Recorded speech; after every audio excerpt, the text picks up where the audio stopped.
In a world of challenges and uncertainties, hope shines as a beacon, guiding us through the dark times and showing us the way to brighter days ahead. But what exactly is hope? Where does it come from? And how does it shape our lives? I'm Annie Bennett, and I'd love you to join me on this journey as I explore the meaning of hope. I'll delve into philosophical perspectives, personal stories, and scientific insights to understand the power of this elusive emotion. So whether you're seeking inspiration, comfort, or simply a deeper understanding of the human spirit, let's embark on this exploration together and discover the extraordinary power of hope. Hello and welcome to this episode of the Chronicles of Hope podcast with me, Annie Bennett. I've got a fabulous guest with me today. I met this lady in June at Nick Rowley's Impact Live event, and we got talking, and it seems like we've got a lot in common, even though our stories are very different. I'm going to let her tell her story, but I'm delighted today to introduce Michelle Rigden. Hello, Michelle. It's lovely to have you. Hi, Annie. Thank you so much for having me on this morning. I've been really excited about our chat. I know. We've been wanting to do it for months, actually, haven't we? We But have. things have happened and we've been, postponed and things. But you're finally here, so I'm really, really happy. So I said just now that you've got an interesting story. You've come out of a real challenge in your life, haven't you? Um, and we're very similar in that we've both got a very positive outlook, haven't we? Um, Absolutely. but perhaps you could just let us know, tell us the story, tell us what happened a few years ago to you. Okay. We've absolutely got a similar story, but as you say, Annie, from the opposite ends of the Mm. spectrum. So my where things changed for me and where the story that's now unfolding began was in August 23, and I'd taken my husband into A&E. Gareth, who was 51 at the time, I'd taken him into A&E. He got a temperature, not feeling right, and he actually said to me, "I've got some pains in my heart." So I said, "Oh, I'll take you into A&E." Anyway, that was on a Sunday evening, bank holiday. Um, I'm not a worrier at all, so didn't Mm. really just thought, well, he's in the right place. We're going to the right place. I'll sort him out. The daft fool type thing. There's Yeah. always some catastrophe where Gareth's concerned.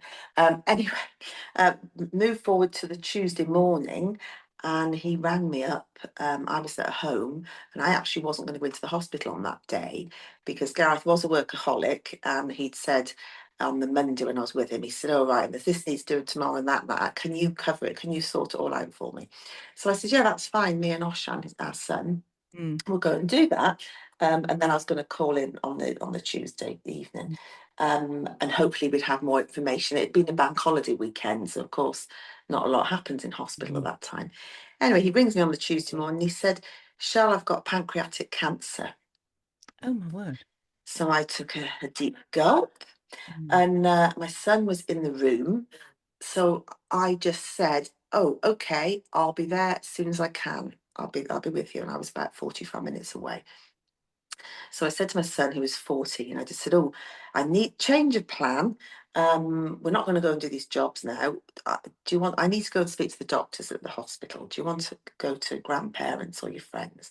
Mm. So sorted all that out, and off I set, driving the car thinking, "Oh my, like, Mm. I don't know an awful lot about cancer, but I'm fairly sure that pancreatic is not one of the great ones." Mm. But okay, right.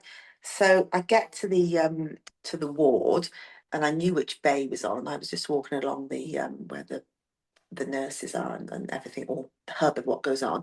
And there he was, and he was on his way to the toilet, and he just looked at me. And I just remember it down the corridor, and he looked, and he got tears in his eyes, and he did swear. I obviously won't say the word on the podcast, Annie, but he just said, "Shall, I'm done. I'm done. I'll be lucky if I see Christmas." Oh my word.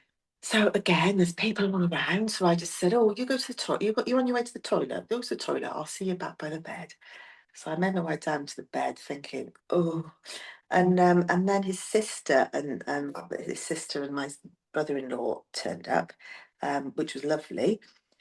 But so we're all sat around the bed. So at this moment in time, I'd still not spoken to Gareth on my own, because I Mm. hadn't asked him anything on the phone. And he told me that in the corridor, and it just didn't seem the right place Mm. to do anything. And I perhaps internally didn't even know what to do or say anyway. Upon that, he comes back to the bed, gets in, still his cheerful, normal self, really, a bit more swearing. And then, and then the doctor came and scooped me and my sister-in-law away and took us into a side room and told me the extent of what they discovered on the CT scan. Mm. And it was pancreatic cancer, and it had spread far and wide. Oh, goodness. So basically, they just said there was nothing they could do, that there was no hope. Oh. And I said, "Oh, what will happen?" Which is in hindsight, the most ridiculous question. But I just said, "Well, what will happen?" Mm. And she said, "Oh, you'll watch him waste away." Oh, my So goodness. I took a little. What words to say?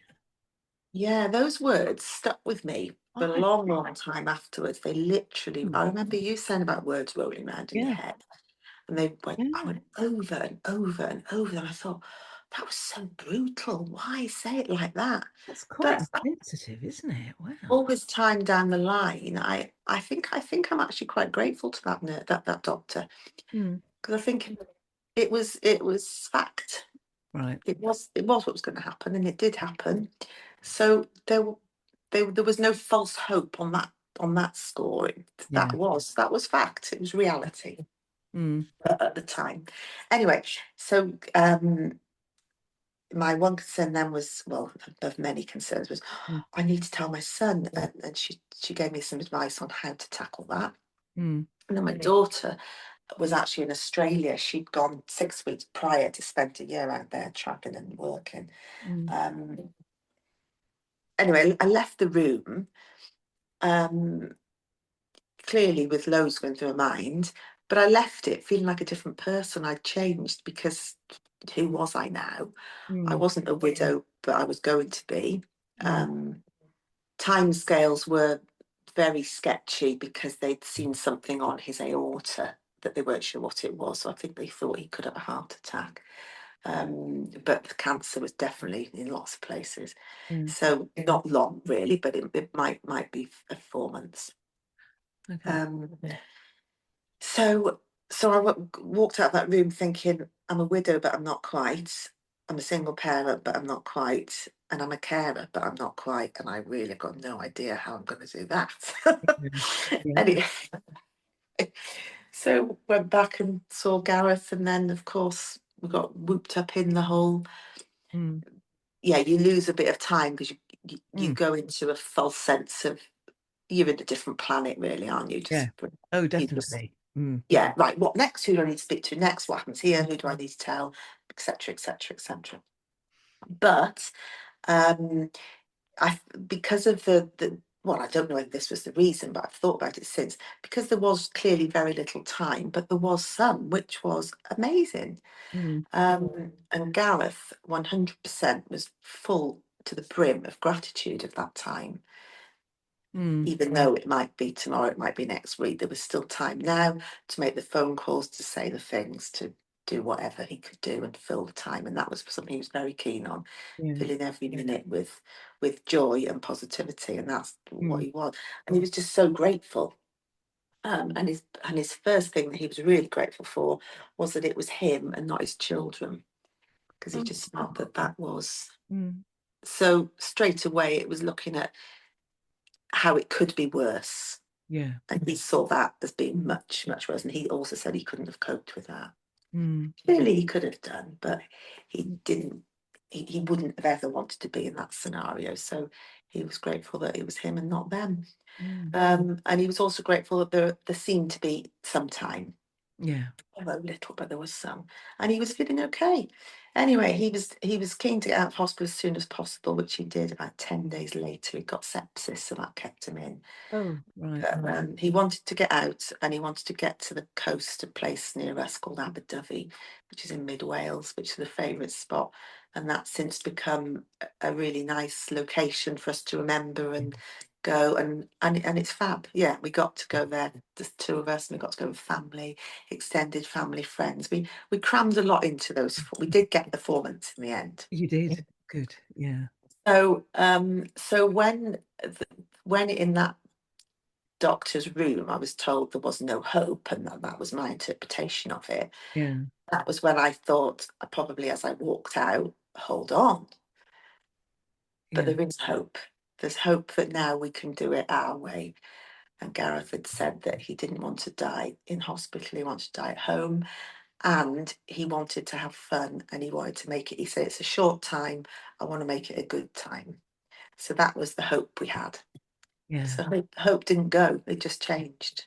Yeah. And you said that he was quite a positive person anyway before Yeah, he was very ill. much. So that must Yeah, have really it kicked in, must it, when he got the diagnosis? it kicks in. I mean, of course, I'll never know what was going through his mind entirely. Mm. Because although we had lots of conversations, there was a lot going on in my mind as well. But when I think back, it was all filled with positivity. We just kept each other going with positive. We were very realistic, Mm. very realistic. So there was no. We were very clear in our choice of words. Gareth was going to die, and that was what we told the children. And we used the analogy, something that travelled with us from that moment on, was team. Mm. We're part of a team, and our team will grow, and we've got really strong players in the team. And that was the doctors, it was everybody. Mm. And that team really did, because everyone rallied round, and it was magical. I mean, Yeah. yeah, Yeah. full of and it's a privilege to be able to, well, even talk to you today, because although I think about all these things a lot, as time goes on, life becomes filled with other things as well. And this is just a Mm. nice opportunity to revisit. But it always travels with me. It's with me forever, and Yeah, I bet it does. it changes us, doesn't it? Yeah. It's Oh, changed us absolutely. As all. you said, when you were describing the story, you came out of that room a changed person. Um, I mean, you Yeah. sort of describe, was there when you were being told the news, was there a complete loss of hope, or was it how did the hope feel? I mean, you said you came out and you thought, right, well, there is hope because we've got time. How did that sort of the journey of that work? Well, actually, you say journey. I think the real point at which the coin penny dropped for me was I was driving home from the hospital. So that must have been a few hours later. Mm. In a daze. Yeah. I mean, really, I shouldn't have been driving probably. But anyway, I was driving, and I was in it thinking about a million and one different things. And I grabbed hold of the steering wheel really tight, and I said out loud, "Michelle, what are you dealing with here?" Yeah. And I then responded to myself, and I said, "Death. Gareth is going to die." Mm. This was reality, and it was fact. And that's when I then moved on to, okay, death, that's natural. Mm. So can we make this process as natural and beautiful as it can be? Because nature is beautiful, isn't it? Yeah. Yeah. And then I said to myself, yes, we can. And Yeah. Gareth was on board with that anyway. I knew that because he'd said about, you know, good make the most of this time. It's got to be good time. Yeah. So I think that's the bit I remember, the feeling of that, and that was a real, like, just a realignment, Yeah. increased energy, and I just felt focused, and I just felt okay. Yeah. Yeah. Okay. It's to do with, and I talk about this a bit, the fact that sometimes you don't have a choice for things, and No, you just get on with the choice that you are given and have to make the best of it, don't you? You have to, make a positive out of even the worst news. yeah. How did your children, because how old were they at the time? 14 and So Holly was 19. right. Holly was 19, and Oshan was 14. Hmm. Hmm. So Oshan was home. So I got home on that evening and told him. That was the hardest thing I've ever had to do. That was, Oh, but he made it easy. He did make it easy. Mm. He just sat and asked questions and I answered. And then he disappeared outside. My sister-in-law was with me, and I didn't know whether to go and follow him or leave him. I decided I'd leave him. We Yeah. live in the country and there's Mm. plenty of space. And I just thought, how long? Anyway, he came back in and he seemed all right. Yeah. And then I had a message from a friend, and he'd obviously gone outside and rang a friend of his. Oh. So Yeah. who then told his mum, and then his mum had messaged me. So that Yeah. felt nice. I thought, oh, good, he's talking Yes. straight away. Oh, He's absolutely. he Yeah. thought, I want to tell my mate. Yeah. So that I felt that was positive because I thought, Absolutely. he's reiterating what I've told him, so he's repeating it. Therefore, it's going in, isn't it? It is Yeah. real to him. Yeah. And then I found out that he'd rang my daughter in Australia, who did at this point know, because Gareth had rang her and told her. Yeah. So they did take it okay again, and then that's I think it was that evening. I can't remember. Must have been that day. There was a phone call. Gareth had told Holly, and then I'd got a phone call arranged with her, and I was dreading that. What am I going Yeah. to like? How is this going to go? This Mm. isn't something you prepare for. And I decided I couldn't prepare for it because I just had to go with her lead, really. Yeah. So I spoke to her, and she said to me, "Mum, what will happen to us? Oh. Mum, what will happen to us?" And I said, "Well, Holly, this will become part of our story and part of Dad's story." Mm.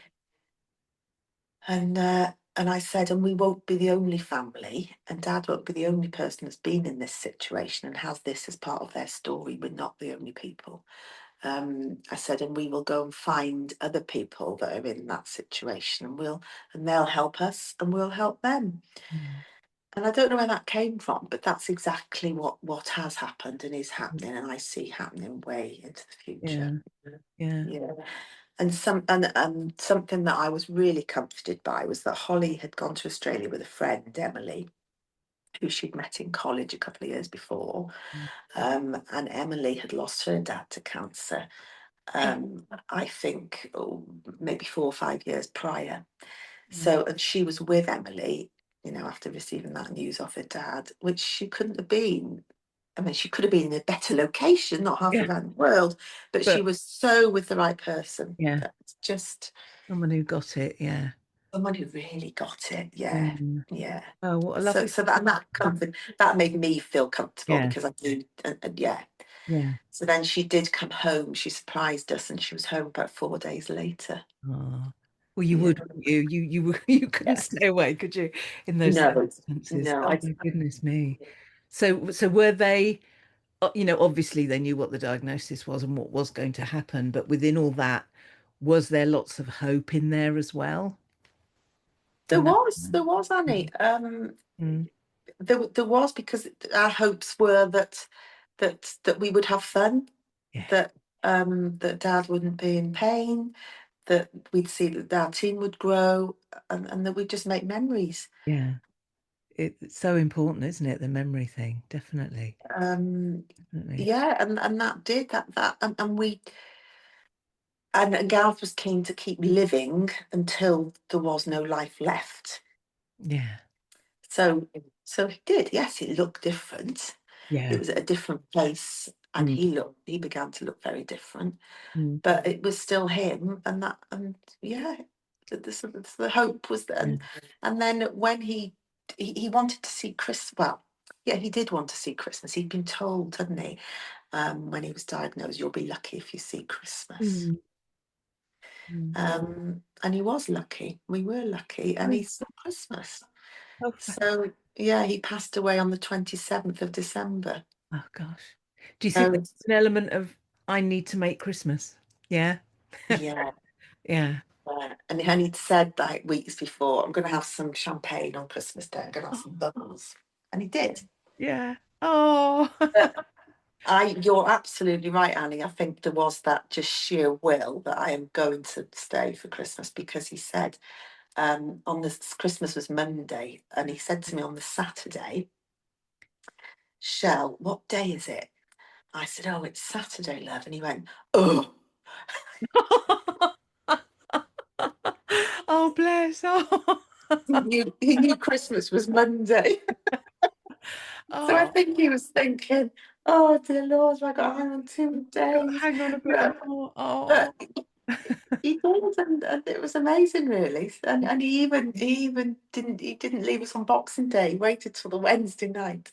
oh. Um, but yeah, it was lovely. I There's no, Mm, but and it was a privilege to be part of it, mm, and the lessons, they just keep on coming. Really, the lessons of how to live and how to die, yeah, and yeah, to not fear it. And he didn't fear it.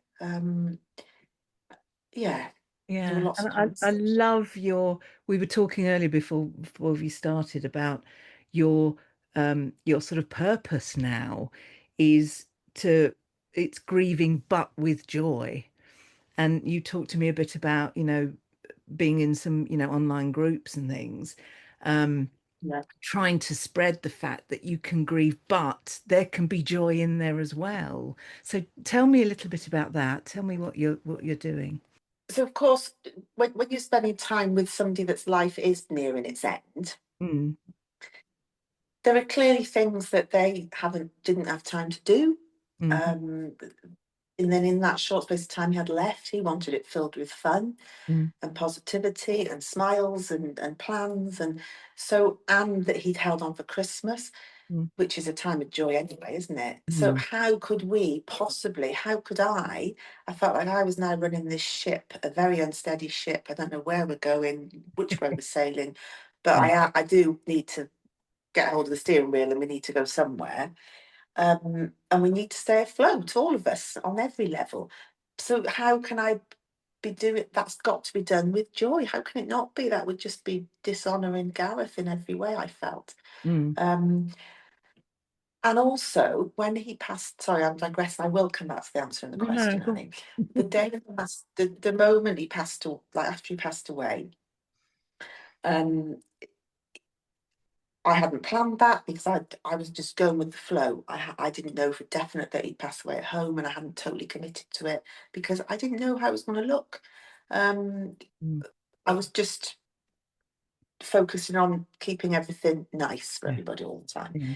Um, but when he did pass away, I said to my, and we were all there, which was again was amazing.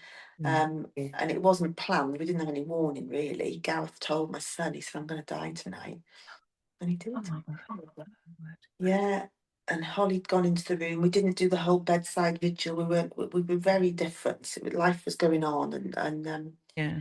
Holly went in and she called me. She said, "Dad's breathing's changed," and I just thought, oh, because I'd done a lot of reading, and I just thought, Yeah.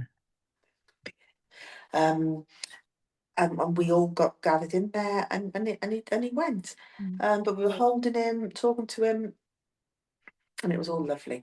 And I looked at Holly, we had a cry and a big hug, and I looked at Holly and I said, "Have you still got that bottle of Moe upstairs that you had for your 18th?" And she said, "Yeah, but it's not cold." I said, "It doesn't matter about that." So she went and got this bottle of Moe, and I got the nice glasses out that Gareth and I had for years, and we opened a bottle of champagne. Oh, that's fantastic. Yeah. So it wasn't planned. I don't know where it came from, but it literally set the scene. It just set the scene that we need to celebrate life. We need to Yeah. celebrate because, and to celebrate that we have done it. Yeah. That we hoped for time and to die at home and to Mm. fill time with joy, and we'd done it. Yeah. We'd been granted that, and we'd achieved it. We believed it, and it happened. So we were grateful. So there was a celebration. So that then went into so that was it. So that started it off. So that continued really. Obviously, it was filled with time to cry and Cool. reminisce, and it still is. But it's been filled with happiness, and that in itself has made it lighter. Yeah. It's definitely changed perspective on life and Yeah. decision making, which I think has benefited all of us and will continue to do so. Fantastic. So going back to answering your question now, Annie, um, sorry, I That's do all. this. Um, We hmm, love a bit of diverging. I I'd said to Holly on the phone, going back to that day I'd spoken to her the day Gareth was diagnosed, I'd said, oh, she'd also said to me, "I don't want you to be lonely, Mum." Oh, And I said, "Oh, Holly, I won't be lonely. I'm blessed with so many friends and people are fantastic." I said, "I won't be lonely." I said, "But I will find my tribe." "What do you mean?" I said, "Well, there will be other people who are doing this and have done it, yeah. and I will find them that I need. I knew that I would find my tribe." Mm, So where was I going to find these people? Bereavement groups. I think before I'd even got time to go to any of those, I joined some social media groups. mm, Um, and on the whole, for me at that time, in the approach I'd got to life and how I was feeling, I was being very kind to myself. I was giving mm, myself time to sit and be, but I was friends were keeping me busy. I'd still got work things I'd got to do. I was being very kind to myself. If things yeah. don't get done, they don't get done. But I was always making time to do this interacting and learn from others. But I felt it after a little while. I felt this all quite negative, and I Mm, didn't really feel I aligned with it, and I felt it was dragging me down. So mm, I thought, oh, I need these people aren't my tribe. I mm, need to come away from this. And then I decided I was being a little bit harsh, and that wasn't fair. And I probably wasn't contributing enough, and I needed to be a bit more vocal and seen, and do my own posts regularly. So that was it. I made the commitment to myself that every morning I would write in these groups something, whatever came to me. So that was it. So I started getting up at 5 a.m. and it was springtime, so beautiful time of year. I think it was the yeah. April. 5 a.m., cup of tea, sat outside. I got lovely views at home, really lucky. Mm, Sat outside and I would just write. And of course, they say journaling with grief through grief absolutely. is fantastic, and absolutely it is. And I discovered I could write, and- Fantastic. Mm, which was really therapeutic anyway.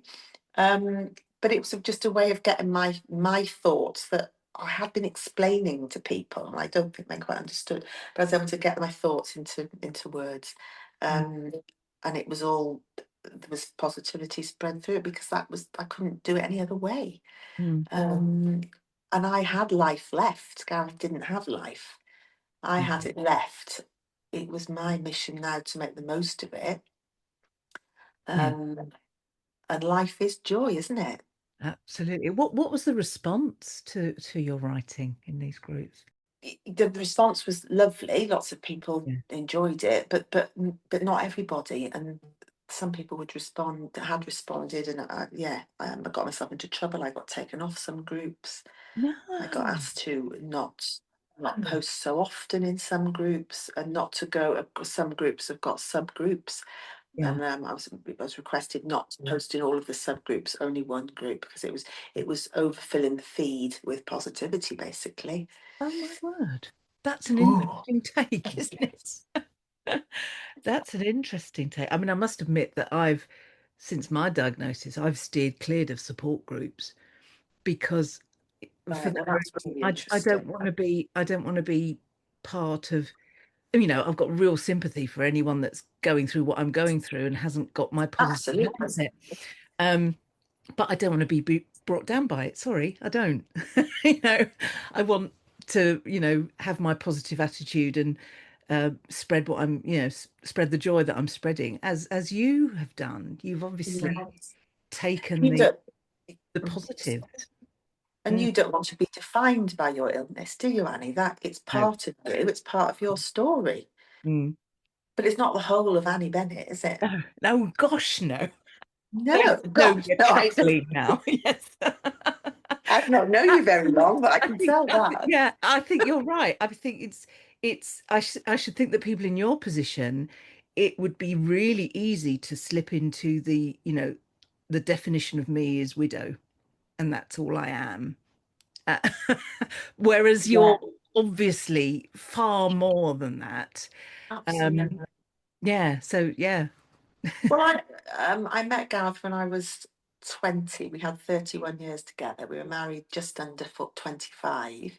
Yeah, Two children. How lucky were we? How and I got to share the rest of Gareth's life with him. That's an honour. yeah, Um, yeah. so It's yes, I'm a important, widow, isn't it? but that Yeah, yeah, but that that is part of my story, isn't it? And something I thought about, and I told other people this, I thought, um, hold on.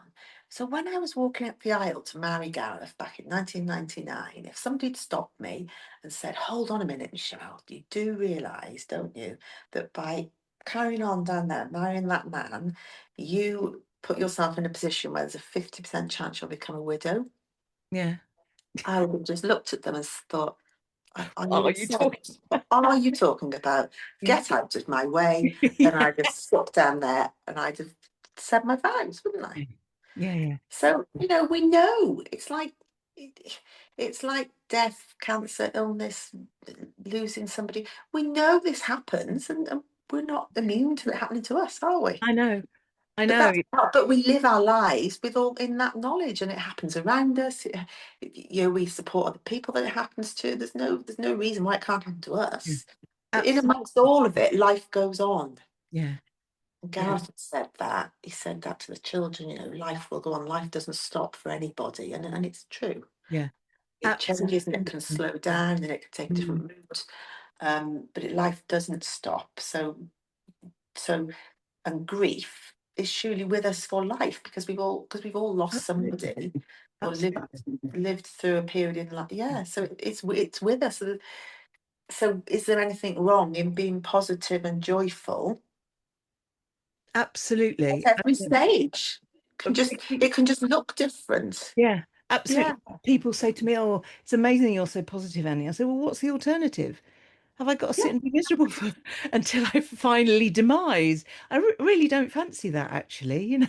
Oh, I don't think that would suit you, Abby. No, it wouldn't really, would it? It's not me at all. But it's so you've got. We talk about choices. You've got the choice to look on the positive and find the joy and find the celebration of it all, or you can do complete opposite and have a miserable life. And who wants that? Who wants a miserable life? We don't, No, do we? no. We've No. got life, so we've got Yeah, life. yeah, yeah. If we're Um, fortunate enough to have, I mean, I've got years left. I'm not, yeah, you know, um, and part of this whole journey for me is, wow, well, I've got to make the most of that then. No, no more, absolutely. no more. Or one day I'll do this, and one day I'll do Yeah. that. That's why I went to Verona a couple of weeks ago, because I thought, well, if I don't do it now. So it's all to do with taking the moment, isn't it? And doing what you want to do, And doing what you love. Mm. yeah, and turning it, if I mean, people that struggle to understand this, but turning it into a gift, Yeah, um, seeing it as a gift, an unwanted gift, but actually there's so much of it that comes out of it. Like you going to Verona, you probably wouldn't have gone. no, You'd have gone at another point lately, but yeah, yeah, it's because the assumption that I'm going to live forever, and we're not, are we? no, no, it's a real, even though we all know that eventually we're going to die, the actual realization that, oh gosh, we're all going to die is a different thing to knowing it generally. Yeah, Realizing it specifically, it's, oh, hang on then. you know well, I'd better make the most of it then, hadn't I? Because this is all I'm yeah. getting. um Yes, so this is yeah, my project. yeah, so I'm going to make sure I leave a leave with a bang, if you like. Yeah, Yeah. yeah. So what's next for you, Michelle? What are you up to at the moment? Tell us. So along the things that have happened because of losing Gareth, Mm. I'm also in the process of setting up a charity in Fantastic. his memory. So he was a big supporter. He loves sport, and he's a big supporter of young people achieving. I don't mean achieving massive things, but just achieving in their own life, Yeah. being the best version of themselves that they could be.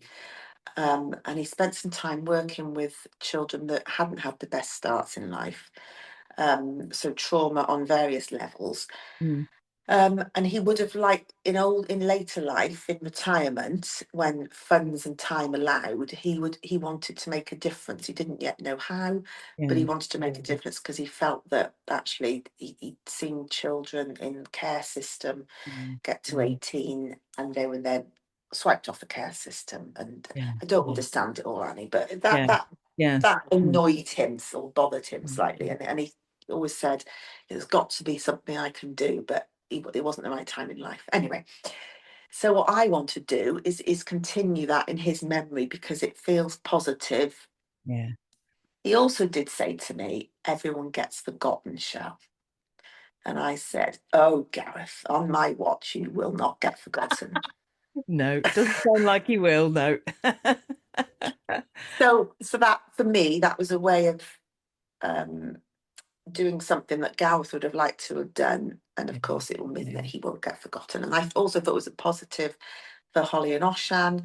And then, if there are future generations, there'll be that link to Gareth.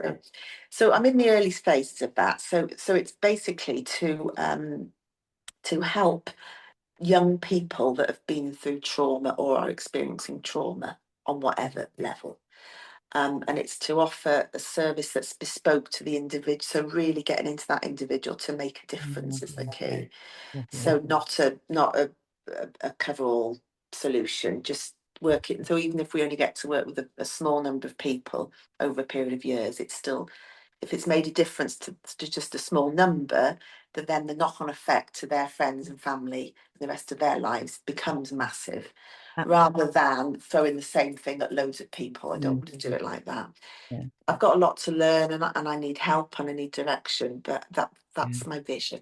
That's sort of where I am as well. Yeah, I know what I want to do. I need people to help me do it. Yeah. We'll do it. We're determined people. We'll do it. We will do it. We can do anything, Annie. Fantastic. Oh, this has been such a lovely chat. Such a lovely story, and find, that we really are very alike in our attitudes towards life and things. I always ask my guests if they have a message of hope for my listeners, and I know that you have one. So tell us, Michelle, what's your message of hope? So I had a little think about this. My message of hope: when all we hope for is taken away, hope remains. What we hope for changes. It looks different, it changes. But hope, we've got the option to hope. And hope is a gift, and it remains with us eternally. Hope is our educator. We can learn from it. It's our guide, and it's our beacon. It's our light. Hope.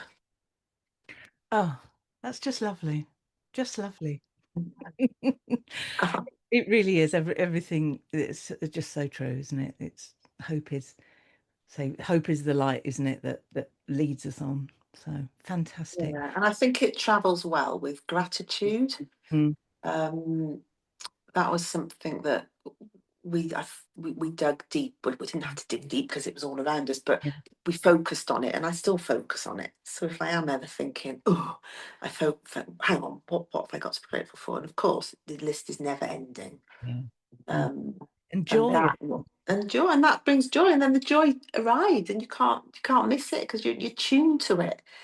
And this is the group of people that I'm building up a group of other people that are in my situation, or in a situation where they're living with grief, or they're dealing with grief, and whatever point in their journey they are, where they feel that actually it's time now, or they've decided